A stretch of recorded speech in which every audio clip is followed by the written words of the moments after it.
الحمد لله نحمده ونستعينه ونستغفره ونؤمن به ونتوكل عليه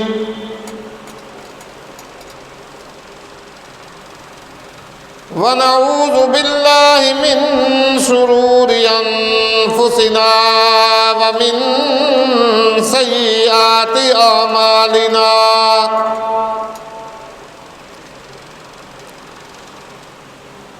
من يهده الله فلا مضل له ومن يضلله فلا هادي له ونشهد أن لا إله إلا الله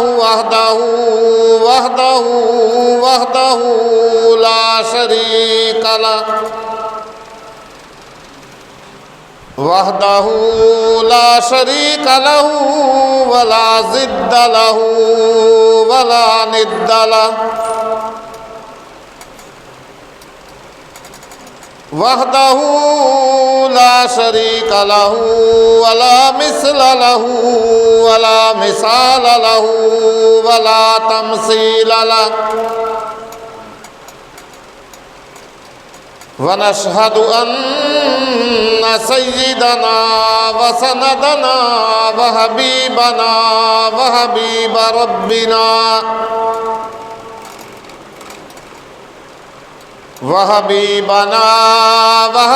ربنا وطبيب قلوبنا ومولانا محمد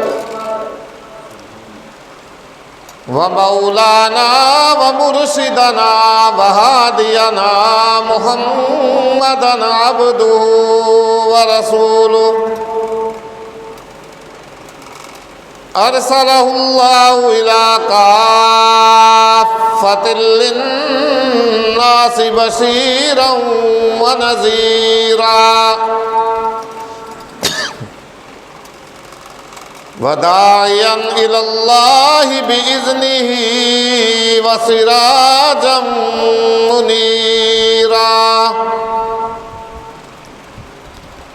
يا أيها النبي إنا أرسلناك شاهدا ومبشرا ونذيرا أما بعد فأعوذ بالله السميع العليم من الشيطان الرجيم بسم الله الرحمن الرحيم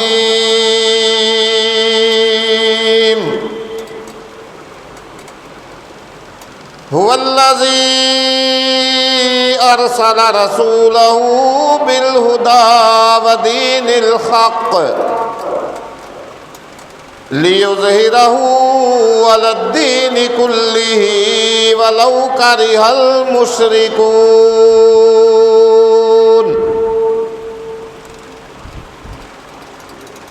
وقال النبي صلى الله عليه وسلم الجهاد ماض إلى يوم القيامة أو كما قال عليه الصلاة والسلام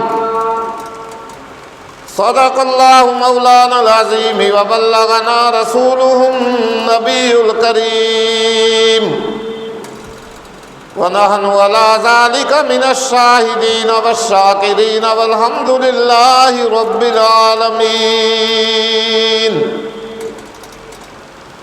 ربنا تقبل منا إنك أنت السميع العليم وتب علينا إنك أنت التواب الرحيم اے اسلام تیرے چاہنے والے نہ رہے اے اسلام تیرے چاہنے والے نہ رہے، جن کا تو چاند تھا وہ ستارے نہ رہے۔ درود شریف اللہم صلی علی محمد وعلی آل محمد کما صلیت علی ابراہیم وعلی آل ابراہیم انکا حمید مجید۔ اللہم بارک علی محمد وعلی آل محمد کما بارکت علی ابراہیم وعلی آل ابراہیم انکا حمید مجید۔ هو الحبیب الذی ترجى شفاعته لكل هول من الاحوال مقتحم۔ یا رب صل وسلم دائما ابدا على حبیبک خیر الخلق كلهم۔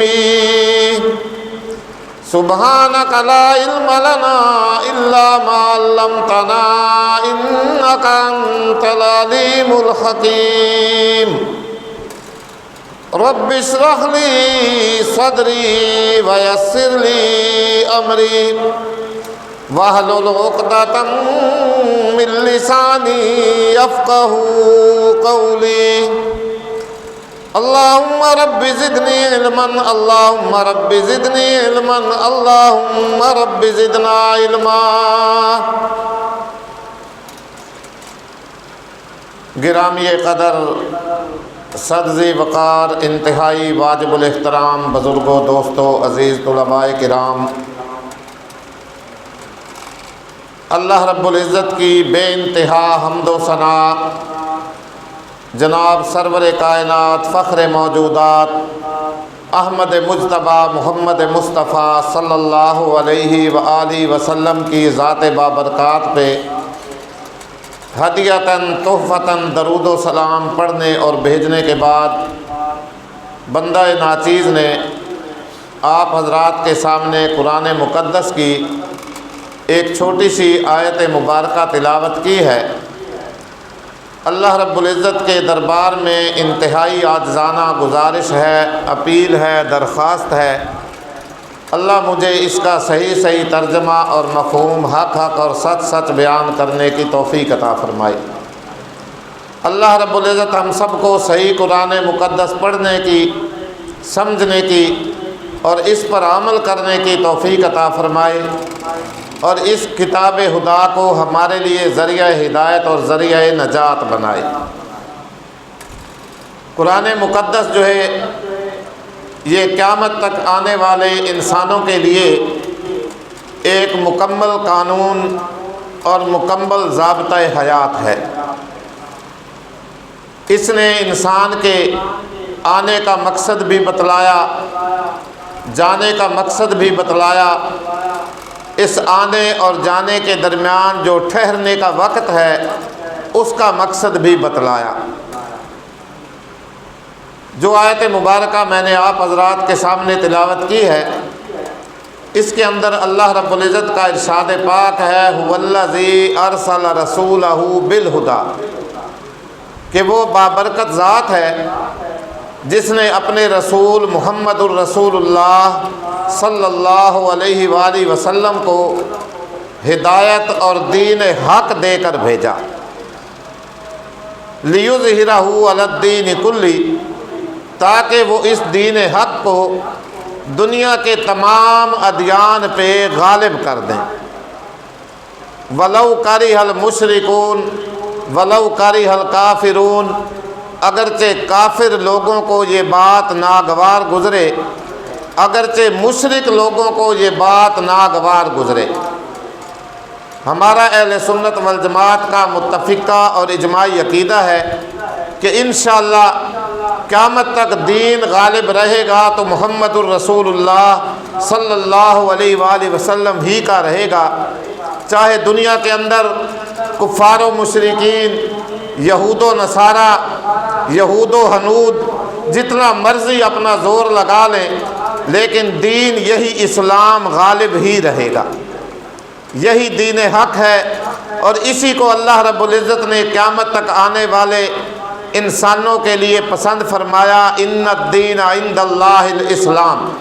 قرآن فرماتا ہے بے شک اللہ کے نزدیک پسندیدہ دین جو ہے وہ یہ دین اسلام ہی ہے۔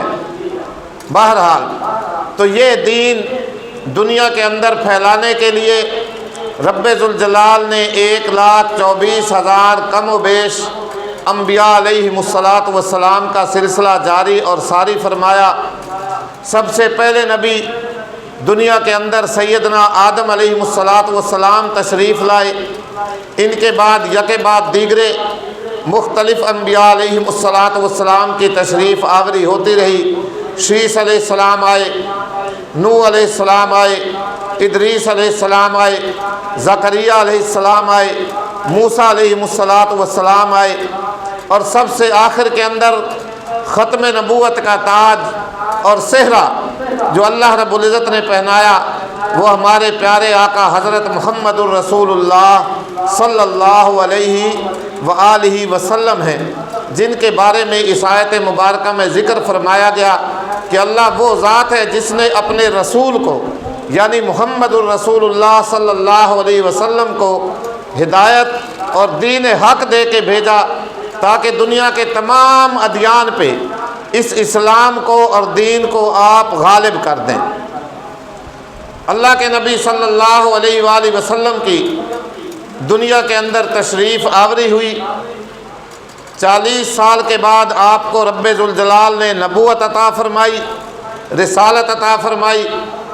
آپ علیہ الصلاۃ والسلام اللہ کے حکم کے مطابق اس دین کی بات سنانے کے لیے، اسلام کا کلمہ بلند کرنے کے لیے کوہ صفا پہ تشریف لے گئے۔ وہاں سب لوگوں کو اکٹھا کیا، جتنے بھی مشرکین کافر لوگ تھے سب آئے۔ تو اللہ کے نبی نے اس کلمہ کی دعوت دی۔ کلمہ قولوا لا الہ تفلحون، بات مختصر وقت ہے۔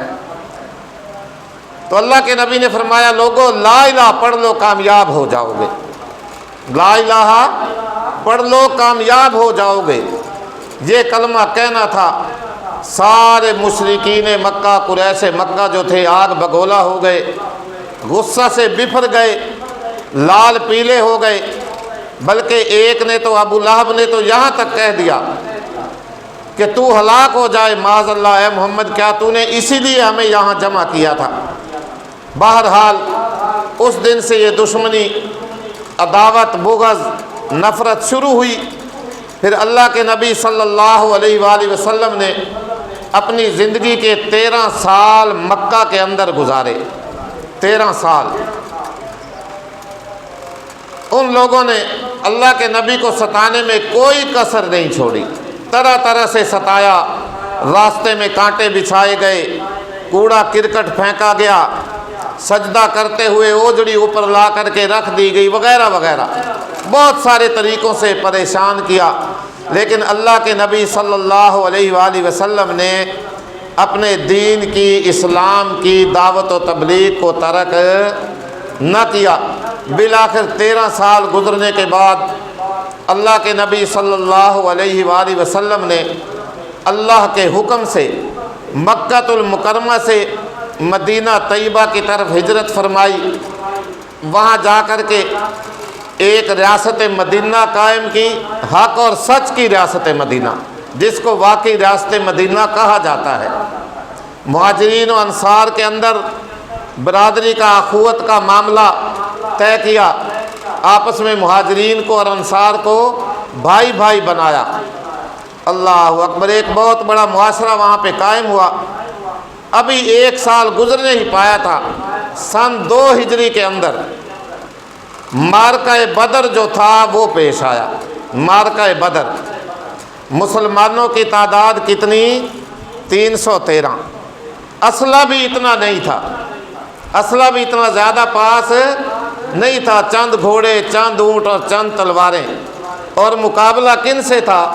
قریش مکہ سے، جہاں فوج کی تعداد ہزاروں کے اندر تھی، لشکر کی تعداد ہزاروں کے اندر تھی۔ اسلحہ سے لیس ہو کر کے وہ لوگ آئے۔ بدر کا، جنگ بدر کا واقعہ اکثر آپ علماء کرام سے سنتے رہتے ہیں، لیکن مسلمانوں کے پاس صرف اور صرف بولو دولت کیا تھی؟ کلمہ کی دولت، دین اسلام کی دولت۔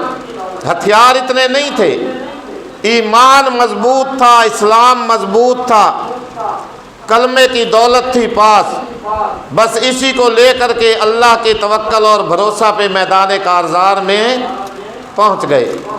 اسی لیے کہنے والا کہتا ہے اگر پہلو میں دل ہے اور تڑپ اسلام کی دل میں،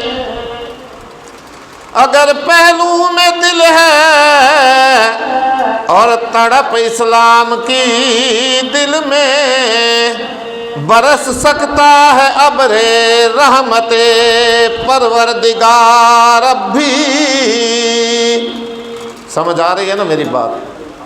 اگر اسلام کی آج بھی تڑپ دل کے اندر ہے، اور دل بھی انسان کا پہلو میں زندہ ہے، مردہ نہیں ہے، اگر پہلو میں دل ہے اور تڑپ اسلام کی دل میں، آج بھی اللہ کی رحمت کا بادل برس سکتا ہے، اللہ کی رحمت آج بھی مسلمان کے شامل حال ہو سکتی ہے۔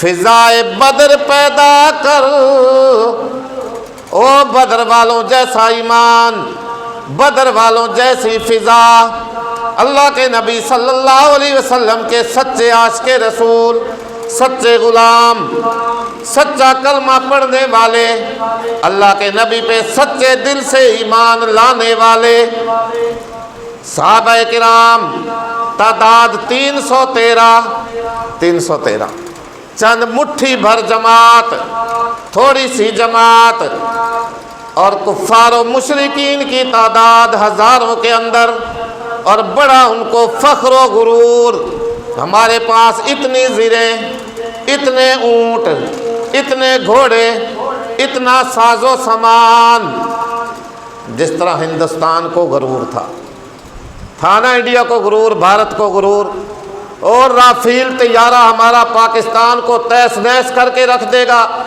تباہ و برباد کر کے رکھ دے گا۔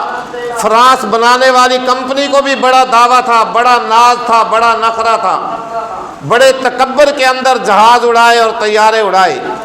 خدا سلامت رکھے ہمارے ملک کی فوج کو، منہ توڑ جواب دیا، تینوں طیارے گرا دیے۔ بہرحال ان کے اندر بھی اسی طرح غرور اور تکبر مشرکین مکہ اور قریش مکہ کے اندر کوٹ کوٹ کے بھرا ہوا تھا کہ یہ چند تھوڑے سے مسلمان، یہ مٹھی بھر جماعت 313، ہم ہزاروں کی تعداد کے اندر ہیں، ہمارے پاس تو اتنے گھوڑے ہیں، اتنے اونٹ ہیں، اتنے مسلح جنگجو ہیں، بڑے بڑے بہادر، جن کو کوئی مات کر ہی نہیں سکتا، جن کو کوئی شکست دے ہی نہیں سکتا، آج ہمارا کوئی بھی مقابلہ نہیں کر سکتا۔ لیکن فضائے بدر پیدا کر، فرشتے تیری نصرت کو اتر سکتے ہیں گردوں سے قطار اندر قطار اب بھی۔ اللہ اکبر۔ آج ہم نے بھی الحمدللہ اسی محمد الرسول اللہ صلی اللہ علیہ وآلہ وسلم کا کلمہ پڑھا ہے۔ انشاءاللہ دین یہی قیامت تک غالب رہے گا، اسلام یہی قیامت تک غالب رہے گا، کوئی بھی اس کو شکست نہیں دے سکے گا۔ دعا بھی کرنی ہے اور کوشش بھی کرنی ہے۔ میرے سامنے یہ قرآن پاک ہے، اسی بدر کے موقع پہ اللہ رب العزت نے مسلمانوں کو چند ہدایات دی، قیامت تک آنے والے مسلمانوں کو، قیامت تک جہاد کرنے والی افواج کو، قیامت تک آنے والے مجاہدین کو چند ایک ہدایت فرمائی ہے، جن پہ عمل کریں اور اللہ کی نصرت کا، امداد کا انتظار کریں۔ وہ دن دور نہیں ہے کہ جب رب ذوالجلال پھر ہماری بھی اسی طرح نصرت امداد فرمائے گا، جس طرح 313 کی جنگ بدر کے اندر میدان بدر میں مسلمانوں کی فرمائی تھی۔ آج بھی وہی اللہ ہے، اسے وہی طاقت ہے۔ اللہ اکبر۔ اللہ فرماتا ہے یا ایھا الذین آمنوا آمنوا آمنوا اذا لقیتم فئۃ فاثبتوا واذکروا اللہ کثیرا لعلکم تفلحون۔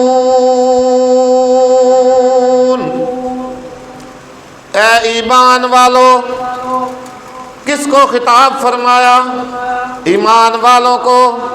اذا لقیتم فئۃ، جب تمہاری کفار کی جماعت سے، مشرکین کی جماعت سے، ہندوؤں کی جماعت سے، یہودیوں کی جماعت سے، نصارہ کی جماعت سے، کسی بھی غیر مسلموں کی جماعت سے، اذا لقیتم فئۃ، جب بھی ان سے ملاقات ہو جائے، مڈ بھیڑ ہو جائے، میدان کارزار گرم ہو جائے، جنگ کا معاملہ پیش آ جائے۔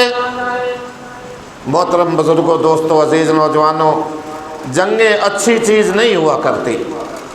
اللہ کے نبی نے فرمایا جنگ کوئی اتنی اچھی چیز نہیں ہوتی، لیکن جب سر پہ آ جائے پھر اسے نبھاؤ، خندہ پیشانی سے برداشت کرو۔ پھر جب سر پہ آ جائے، دشمن چڑھائی کرے، دشمن حملہ کرے، ملک پہ، ہمارے وطن عزیز پہ چڑھ دوڑے، پھر اللہ کا قرآن بھی کیا فرماتا ہے؟ اذا لقیتم فئۃ فاثبتوا فاثبتوا فاثبتوا، جب دشمن حملہ آور ہو جائے، جب دشمن چڑھ دوڑے وطن عزیز پہ، ملک و ملت پہ، دین اسلام کو مٹانے کے لیے، دین کے قلعوں کو نیست و نابود کرنے کے لیے، مسلمانوں کی مساجدوں کو گرانے کے لیے، عبادت گاہوں کو گرانے کے لیے۔ اللہ اکبر۔ اور ہمارے نبی صلی اللہ علیہ وآلہ وسلم نے ہمیں کیا اخلاق سکھایا؟ جب بھی صحابہ کو اللہ اکبر کسی کے مقابلہ کے لیے بھیجتے، جہاد کے لیے بھیجتے، فرماتے وہاں جا کے بچوں کو قتل نہ کرنا، عورتوں کو قتل نہ کرنا، بوڑھوں کو قتل نہ کرنا، جانوروں کو نہ مارنا، فصلوں اور کھیتیوں کو نہ اجاڑنا، اور ان کی عبادت گاہوں کو بھی نشانہ نہ بنانا۔ ہمارے نبی کا سیوا اور ہمارے نبی کا اخلاق یہ ہے جو انہوں نے ہمیں سکھایا ہے۔ اللہ اکبر۔ بہرحال اللہ کا قرآن فرماتا ہے اذا لقیتم فئۃ فاثبتوا فاثبتوا فاثبتوا، جب دشمن حملہ آور ہو جائے، دشمن ملک پہ چڑھ دوڑے، دشمن ملک کی عبادت گاہوں کو نیست و نابود کرنے پہ تل جائے، جب تمہاری ان سے مڈ بھیڑ ہو جائے، آمنا سامنا ہو جائے، مقابلہ آ جائے، تو جہاد کے لیے تیار ہو جاؤ، اور پھر فاثبتوا، ثابت قدم رہو، میدان جہاد چھوڑ کر کے بھاگنے کی کوشش نہ کرو۔ اور سب سے بڑا ہتھیار جو اللہ رب العزت نے قیامت تک آنے والے مجاہدین کو ارشاد فرمایا وَاذْكُرُوا اللَّهَ كَثِيرًا لَعَلَّكُمْ تُفْلِحُونَ، اور میدان جہاد کے اندر بھی اللہ کو نہ بھولو، بلکہ اس کا ذکر اور بہت کثرت سے کرو، خوب کرو، اللہ کو یاد کرو وہاں بھی، لعلکم تفلحون، تاکہ تم کامیاب ہو جاؤ۔ دو باتیں، ایک اپنے پاؤں کو بھی ثابت قدم رکھو، اور دوسرا اللہ کا ذکر کر کے اپنے دل کو بھی وہاں پہ ثابت قدم رکھو۔ جب دونوں چیزیں ثابت قدم ہوئیں گی نا تو انشاءاللہ پھر کامیابی تمہارے قدم چومے گی، کیونکہ اگر آدمی وہاں پہ بزدل ہو جائے تو قدم تو خود بخود ہی لڑکھڑا جاتے ہیں، اور اگر آدمی وہاں سے دوڑ آئے میدان جہاد میں سے پھر دل بھی جوابی ہو جاتا ہے۔ دونوں چیزیں ثابت قدم رہیں گی، دل بھی ثابت قدم ہو اور پاؤں بھی ثابت قدم ہو۔ اللہ کا قرآن فرماتا ہے پھر کامیابی تمہارے قدم چومے گی۔ وَأَطِيعُوا اللَّهَ وَرَسُولَهُ وَلَا تَنَازَعُوا فَتَفْشَلُوا وَتَذْهَبَ رِيحُكُمْ وَاصْبِرُوا إِنَّ اللَّهَ مَعَ الصَّابِرِينَ۔ میدان جہاد کے اندر جیسا کہ میں نے چند باتیں پہلے آپ کو سنا دی، اللہ کی بھی اطاعت کرو، جو اللہ نے حکم فرمایا اس طرح جہاد کرو، اور جس طرح محمد الرسول اللہ صلی اللہ علیہ وسلم نے 27 غزوات کے اندر خود تشریف لے جا کر کے جہاد کر کے دکھلایا، اس طرح اللہ کی بھی اطاعت کرو اور رسول کی بھی اطاعت کرو۔ اور تیسرا اور حکم جو فرمایا وَلَا تَنَازَعُوا، اور آپس میں اختلافات ختم کر دو۔ پارٹی بازی، یہ نون لیگ ہے، یہ پی ٹی آئی ہے، یہ پیپلز پارٹی ہے، یہ کاف لیگ ہے، یہ فلاں ہے، ٹھیک ہے، جب حالات درست ہوں ہر کوئی اپنی اپنی پارٹی کو سپورٹ کرے، لیکن جب ایسے حالات پیدا ہوں جیسا کہ آج کل ہمارا ملک جنگ کی حالت میں ہے، پھر سب کو چاہیے کہ ہم یک زبان ہو کر کے صرف اور صرف اپنے ملک پاکستان کو سپورٹ کریں۔ وَلَا تَنَازَعُوا، اپنی بات نہیں کہہ رہا ہوں، کسی مولوی کی، اللہ کا قرآن 10واں سپارہ سورۃ الانفال اور اس کا دوسرا رکوع شروع ہو رہا ہے، ابتدائی آیات اٹھا کے دیکھیے گا ترجمہ گھر جا کے۔ اللہ فرماتا ہے وَلَا تَنَازَعُوا، آپس میں جھگڑے نہ کرو۔ جب جنگ کی حالت ہو، میدان کارزار ہو، مجاہدین کا مقابلہ کفار و مشرکین سے پڑ جائے، پھر آپس کے سارے اختلافات ختم کر کے یکجان ہو جاؤ، یک زبان ہو جاؤ، ورنہ اگر تم نے اختلافات ختم نہ کیے، اللہ فرماتا ہے فَتَفْشَلُوا، پھر کیا ہوگا، تم کمزور پڑ جاؤ گے، بزدل ہو جاؤ گے۔ اختلاف، ایک دوسرے کو کھینچیں گے، کوئی اپنی طرف کھینچتا ہے دوسرا اپنی طرف، تمہاری جو ہے نا کمزور ہو جاؤ گے، طاقت ختم ہو جائے گی۔ فَتَفْشَلُوا وَتَذْهَبَ رِيحُكُمْ، اور تمہاری ہوا بھی اکھڑ جائے گی، تمہاری طاقت اور روب جو ہے وہ ختم ہو جائے گا دشمن کے اوپر سے، کہ ویکھو جی آپس وچ بھڑدے ودے نا ساڈا ہی نہ کے کرنا، آپس لڑتے ودے نے ساڑا کے کر لے سے نے، پہلے اپنے رولے تو مکا لے ملے۔ خدا را اس لیے سب کو میں یہ دعوت دیتا ہوں، سارے اختلافات بھلا کر کے صرف اپنے ملک و ملت کے لیے یکجان ہو جائیں، اپنی افواج کا ساتھ دیں، ان کے سینہ بسینہ چلیں، اپنے مجاہدین کا ساتھ دیں۔ اللہ اکبر، اللہ ہماری فوج کو سلامت رکھے۔ دعا کرو، دعا بھی کرو اور ان کے شانہ بشانہ چلو، دعائیں کرو۔ میں حیران ہوتا ہوں، آج بھی ایمانداری والی بات ہے، بہت سارے ہمارے لوگ ایسے ہیں ہمارے اندر آج بھی فوج کی مخالفت کر رہے ہیں، آج کی۔ خدا را خیال کریں، او ہمارے بیٹے، جی ہمارے بھتیجے، بھانجے، چچا، ماموں، کتنے لوگ ساری رات سرحدوں پہ کھڑے ہو کے پہرا دے رہے ہیں ہمارا، اور ہم آرام کی نیند سو رہے ہوتے ہیں، ہم آرام کی نیند سوتے ہیں۔ ان سے پوچھئے جا کے جو نوجوان وہاں پہ کھڑے ہوئے ہیں۔